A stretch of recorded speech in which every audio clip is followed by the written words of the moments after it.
Good afternoon, Pottinger's class. Hi. Today we finished 1.2 dividing integers. Question. Can you divide integers? Yes. Sure hope so, because you're going to have to practice this right after the video. We had some vocab words. Class. Is this the quotient? No. Is this the quotient? No. Is the quotient the answer that is boxed? Yes. Yeah, remember the quotient's an answer, yes? Yes. What kind of problem is the quotient an answer to? Say again? Division problem. What is this thing called? What is this thing called that I just traced? Oh, it's called what kind of box? Division box. It's a division box, right?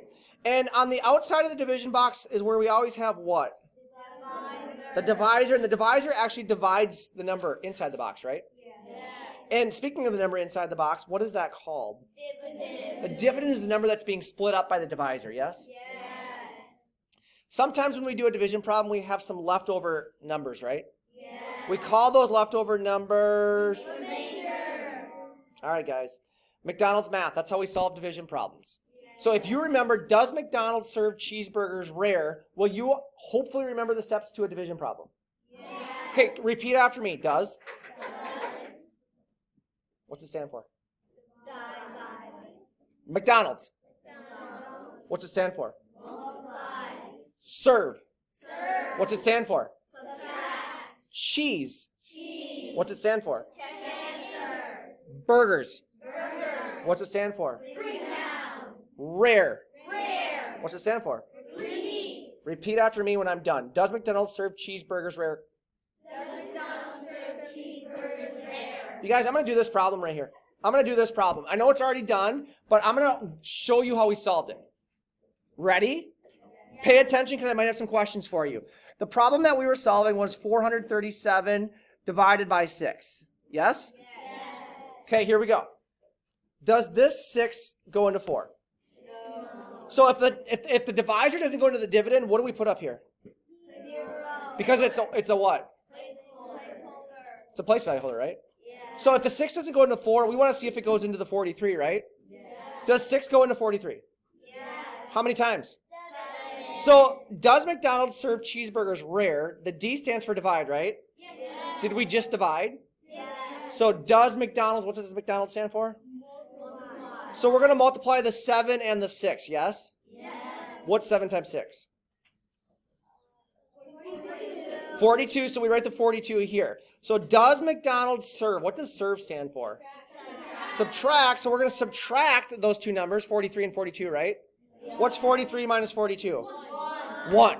Does McDonald's serve cheese? What does cheese stand for? Check answer. So I'm checking my 1 with my 6. Is my 1 smaller than my 6? Yes. Do we want the subtraction problem answer to be smaller than the divisor? Yes. Yes, so we're good, right? Yes. Does McDonald's serve cheeseburgers? What does burger stand for? Bring down. So I'm going to bring down this next number, which is my 7. Do I need to draw the arrow? Yes. Does McDonald's serve cheeseburgers rare? What does rare stand for? Repeat. So I need to repeat the whole process, right? Yes. I'm up here doing this video. You're not back there screwing around. Got it, boys? All right, so now I have 17, and I have to divide it by 6, right? Yes. Does 6 go into 17? Yes. How many times? 2. So I'm going to put the 2 up here. What does McDonald's stand for? Multiply. So I'm going to multiply the 2 and the 6, right? Yes. What's 2 times 6? 12. 12. Does McDonald's serve? What does serve stand for? Subtract. What is 17 minus 12? 5. So does McDonald's serve burgers? Wait, does McDonald's serve cheeseburgers? So cheese. Cheese stands for what? Check. Is the 5 smaller than the 6? Yes. But is it smaller than the 6? Yes. So does McDonald's serve cheeseburgers? What does the B stand for? Bring down. Is there anything left to bring down? No. So what do I have left over? 5. So we have 5 remaining, so we write remainder 5. Yes. And we always box our... Answer. We good?